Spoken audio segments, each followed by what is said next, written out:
Hello प्यारे बच्चों, तो आइए आज हम शुरू करते हैं कक्षा 7th का वर्कबुक का जो आपकी कार्य पुस्तक है उसका पाठ नंबर 1 पादपों में पोषण। तो सबसे पहले यहाँ पर हमें ये जो चित्र दिए हुए हैं, आम का पेड़, हाइड्रिला, लाइकेन, और इसके बाद नीचे और दो चित्र हैं 3। ये घटपर्णी का पौधा है, ये मशरूम है, और ये अमरवेल है जो पेड़ के ऊपर लिपटी हुई है। तो इस तरह यहाँ पर हमें नीचे प्रश्न लिखा हुआ है, निम्न चित्रों को देखकर बताओ कि इनमें से कौन कौन से पेड़ तुमने आसपास देखे हैं। तो जो हमने आसपास देखे हैं, जैसे मैंने आम का पेड़, लाइकेन, मशरूम, अमरवेल देखी है तो मैंने ये लिख दिया। अगर आपने कोई और देखा हो तो वो भी लिख सकते हैं। ये पौधे अपना भोजन कैसे प्राप्त करते हैं? ब है तो समय बनाकर या अन्य पेड़ पौधों से। तो कुछ अपने आप अपना भोजन बनाते हैं जैसे आम का पेड़, और कुछ हैं जो अपना भोजन समय नहीं बनाते जैसे अमरवेल दूसरों पेड़ से लेती है। इस तरह घटपर्णी है जो कीटों को पकड़कर अपना भोजन बनाता है। तो अगला प्रश्न है, पेड़ पौधों को तुम भोजन प्राप्त करने के तरीके के आधार पर कितने वर्गों में बांट सकते हैं? तो इस प्रकार प्यारे बच्चों 2 वर्ग हो गए, एक स्वयंपोषी जो अपना भोजन स्वयं बनाते हैं और एक परपोषी जो दूसरों पर निर्भर हैं। आगे बढ़ने से पहले आप सभी से एक रिक्वेस्ट, अगर आप चैनल पर नए हैं तो चैनल को सब्सक्राइब करें, वीडियो को लाइक करें और अपने दोस्तों मित्रों में ज़्यादा से ज़्यादा शेयर भी जरूर करें। तो आइए 2 नंबर प्रश्न लिखा हुआ है, तो यह तो तुम जानते हो कि मक्का एक बीज से पौधा तैयार होता है। उस एक बीज से बने पौधे में लगे बट्टे में ढेर सारे मक्के के बीज बनते हैं। मक्का हम खाते हैं और उसके दूसरे भाग को पशु खाते हैं। पेड़ पौधे बिना खाए पिए इतने दिन बड़े कैसे हो जाते हैं? अपने शब्दों में लिखो। तो प्यारे बच्चों, पेड़ पौधों सूर्य के प्रकाश में क्लोरोफिल की सहायता से मिट्टी से जल व खनिज लेकर अपना भोजन समय बनाते हैं जिससे वे बड़े होते हैं। तो इस तरह हम लिख सकते हैं इसमें एक लाइन और, वायु से कार्बन डाइऑक्साइड गैस लेकर अपना भोजन समय बनाते हैं। अगला प्रश्न है, पेड़ पौधों के बारे में कहा जाता है कि ये भोजन बनाने के कारखाने हैं। क्या आप इस बात से सहमत अपने शब्दों में लिखो। तो हाँ, क्योंकि पेड़ पौधे ही ऐसे संजीव हैं जो अपना भोजन समय बनाते हैं। अन्य संजीव जीव, सभी जीव जंतु अपना भोजन के लिए इन पर निर्भर हैं, तो इसीलिए पेड़ पौधों को भोजन बनाने के कारखाने कहा गया है। अगला प्रश्न है 4 नंबर, इसमें 4 के अ में लिखा है, अमरवेल में तुमने क्या जड़ें देखी हैं? ये अपने भोजन कैसे प्राप्त करती हैं? तो नहीं, अमरवेल में जड़ें नहीं होती, ये अन्य पौधों के ऊपर रहकर उनसे अपना भोजन प्राप्त करती हैं। क्या ये ज़मीन तक पहुंच पाती हैं? नहीं, ये पेड़ पौधों के ऊपर ही रहती हैं। क्या अमरवेल में पत्तियां होती हैं? तो अमरवेल में पत्तियां नहीं होती हैं। इसके बाद अगला है द, इस आधार पर तुम अमरवेल के पौधे को किस श्रेणी में रखोगे? स्वयंपोषी, मांसाहारी, परजीवी या मृतजीवी? तो इसे हम परजीवी की श्रेणी में रखेंगे।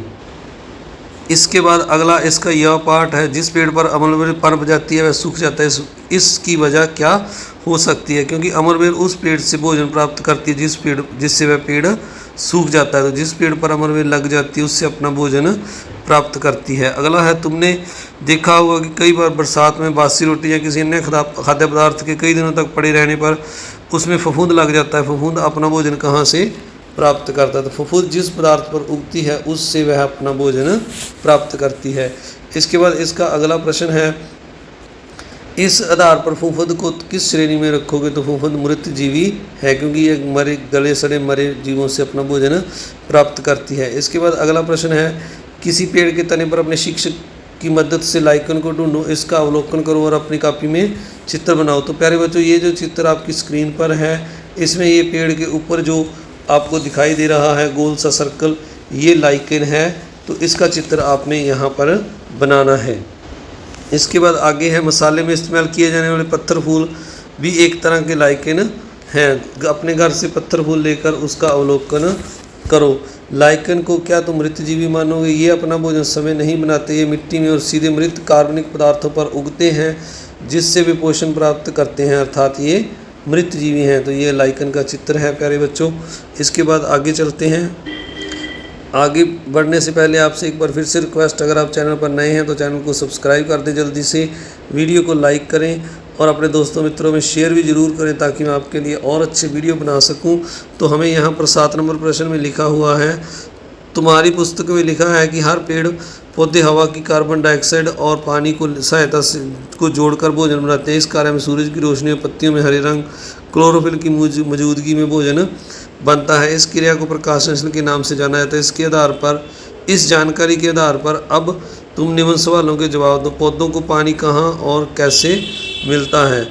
तो ज़मीन में मृदा से जल जड़ों द्वारा और तथा तनों के माध्यम से पत्तियों तक पहुंचता है। तो इस तरह पौधों को पानी जड़ से मिलता है और कैसे मिलता है, ये पत्तियों तक पहुंचता है। अगला प्रश्न है, पौधे कार्बन डाइऑक्साइड गैस और किन अंगों के जरिए प्राप्त करते हैं? तो वायु से, पत्ती की सहायता से, सतह पर उपस्थित सूक्ष्म रंध्रों द्वारा पौधे कार्बन डाइऑक्साइड प्राप्त करते हैं। अगला प्रश्न यहाँ पर लिखा हुआ है, हमने दो एक जैसे सफ़ेद फूल लगे पौधे की टहनी ली। एक टहनी को लाल स्याही के युक्त पानी भरे गिलास में रखा और दूसरी को सादे पानी वाली गिलास में रखा। थोड़ी देर बाद लगभग 1 घंटे बाद अवलोकन करके पाया हमने देखा कि पत्तियों का रंग लाल हो गया। इस तरह का क्रियाकलाप तुम भी करके देखो और निम्न प्रश्न के उत्तर दो। फूल का रंग लाल होने का क्या कारण है?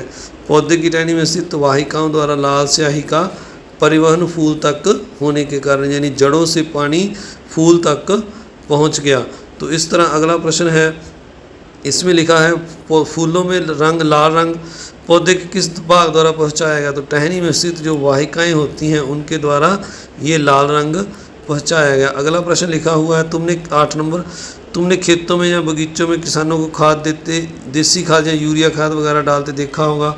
आखिर यूरिया पौधों में कैसे पहुंचता है? तो यूरिया या खाद पानी में घुल जाते हैं जिन्हें पौधों की जड़ों की सहायता से जिन्हें पौधे जड़ों की सहायता से ग्रहण करते हैं। तो पानी में घुल जाते हैं और जड़ों की सहायता से पौधे जो हैं इन्हें ग्रहण कर लेते हैं। अगला प्रश्न है 9 नंबर प्रश्न, ये इसमें लिखा हुआ है, सर्वजीत ने मटर के पौधे की जड़ें देखी कि उसमें कुछ गोल गोल गांठें जैसी संरचनाएं हैं। सर्वजीत ने जब शिक्षक से पूछा तो उसे पता चला कि उन गांठों में एक तरह का जीवाणु है जो पौधे की हवा में से नाइट्रोजन को सोखने का काम करता है, फिर इससे प्रोटीन का निर्माण होता है। यह पौधे को कोई नुकसान नहीं पहुंचाता। तुम इस जीवाणु को किस श्रेणी में रखोगे? परजीवी, सहजीवी, मृतजीवी या कीट पक्षी? तो यह जो जीवाणु है, गांठों में जो जीवाणु होते हैं, ये सहजीवी का उदाहरण है। तो अंतिम पेज है इस लेसन का। ब प्रश्न, नाइट्रोजन का पौधों के लिए क्या महत्व? अपने शब्दों में लिखो। तो नाइट्रोजन पौधे के विकास और वृद्धि के लिए आवश्यक है, यह प्रकाश संश्लेषण की क्रिया में सहायक है। अगला प्रश्न है दाल में प्रमुख तत्व क्या होता है? तो दाल में प्रमुख तत्व प्रोटीन होता है। तो आप सभी का इस वीडियो को देखने के लिए बहुत बहुत धन्यवाद। चैनल पर नए हैं तो चैनल को सब्सक्राइब करें, वीडियो को लाइक करें और अपने दोस्तों मित्रों में इस वीडियो को शेयर करना ना भूलें। मिलते हैं अगले लेसन के साथ। Thank you very much.